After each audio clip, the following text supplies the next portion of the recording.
नमस्ते दोस्तों, आज हम बात करने वाले हैं बहुत ही कॉमन लेकिन अक्सर इग्नोर होने वाले टॉपिक पर। बच्चा ओवरथिंकिंग करता है। अक्सर पेरेंट्स सोचते हैं कि ये बच्चा सीरियस बच्चा है या ज्यादा सोचता है, लेकिन ओवरथिंकिंग बचपन में ही स्ट्रेस और एंजाइटी का स्टार्ट है। अगर पेरेंट्स बच्चे को सही गाइडेंस नहीं देते हैं तो बड़े होने पर यह मेंटल हेल्थ को अफेक्ट कर सकता है। अब हम बात करेंगे ओवरथिंकिंग क्या है। ओवरथिंकिंग हर छोटी बात पर बहुत ज्यादा सोचना या हर डिसीजन को लेते समय बहुत ज्यादा सोचना कि और व्हाट इफ ज्यादा करना, मतलब बार बार ये सोचना ये हो जाता तो वो हो जाता, तो वो हर समय डर लगा रहना, ये ओवर थिंकिंग है। इम्पोर्टेंट बात यहाँ ये है कि हर बच्चा कभी ना कभी ओवर थिंकिंग जरूर करता है, पर प्रॉब्लम तब स्टार्ट होती है जब ओवर थिंकिंग डेली रूटीन में आपके मेंटल हेल्थ को अफेक्ट कर रही है। आपका बच्चा डेली अगर ओवर थिंकिंग कर रहा है, आपको फिर सोचने की जरूरत है। अब बात करते हैं न्यूरो साइंस की रिसर्च इस पर क्या कहती है। न्यूरो साइंस की रिसर्च कहती है कि सोचने के लिए दो चीजें जिम्मेदार होती हैं, प्री फ्रंटल कॉर्टेक्स और एमिगडाला। प्री फ्रंटल कॉर्टेक्स का काम होता है प्लानिंग करना और डिसीजन मेकिंग, मतलब प्लानिंग करना और डिसीजन लेना, जबकि एमिगडाला का काम होता है फियर और थ्रेट का रिस्पॉन्स करना। ओवर थिंकिंग में एमिगडाला एक्टिवेट हो जाता है और प्री फ्रंटल कॉर्टेक्स ओवरलोड हो जाता है, जिसकी वजह से बच्चा डेंजर फील करता है और डेंजर में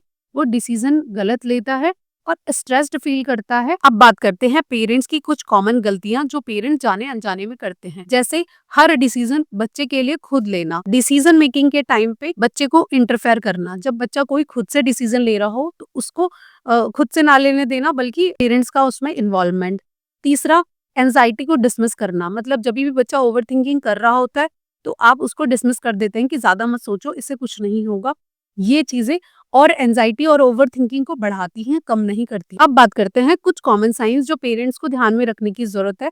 जैसे बच्चा रात में सोने में दिक्कत करता है, या हर छोटी डिसीजन लेते टाइम बहुत ज्यादा ओवर थिंक कर रहा है, या कोई भी डिसीजन लेता है तो हेजिटेट हो रहा है, और परफेक्शनलिज्म या फेलियर से बहुत ज्यादा डर रहा है। तो आपको इस पर सोचना है और ये कैसे कम हो, इस पर आपको कुछ स्टेप्स लेने की जरूरत है। अब मैं आपको ओवरथिंकिंग कम करने के लिए कुछ ट्रिक्स बताती हूँ जो आप घर पर ही कर सकते हैं।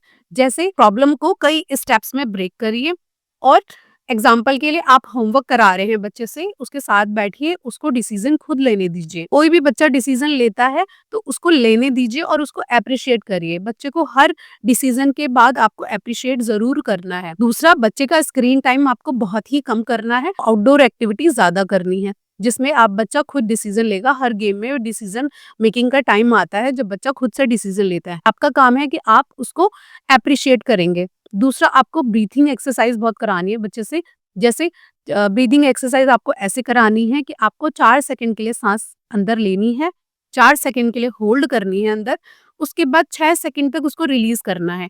ये ब्रीदिंग एक्सरसाइज आपको 3-4 बार रिपीट करनी है। अब याद आपको यहाँ ये रखना है कि आपको ओवर थिंकिंग को बिल्कुल इग्नोर नहीं करना है, आपको इस पर ध्यान देना है और इसको ठीक करना है, क्योंकि बड़े होकर ओवर थिंकिंग एंजाइटी में कन्वर्ट हो जाएगी और एंजाइटी से रिलेशनशिप इशू और बहुत सारी प्रॉब्लम्स भी बढ़ जाएगी। डिसीजन मेकिंग में हमेशा ही प्रॉब्लम रहती है और हर समय डर लगा रहता है बच्चे को, तो आपको इस पर ध्यान देना है। याद रखें, ओवर थिंकिंग लेजीनेस या सीरियस बच्चा नहीं है, बल्कि ब्रेन में इमोशंस ओवरलोड है। अगर आप भी ओवर थिंकिंग से डील करने वाले हो तो कमेंट में रिलैक्स लिखो। बाय।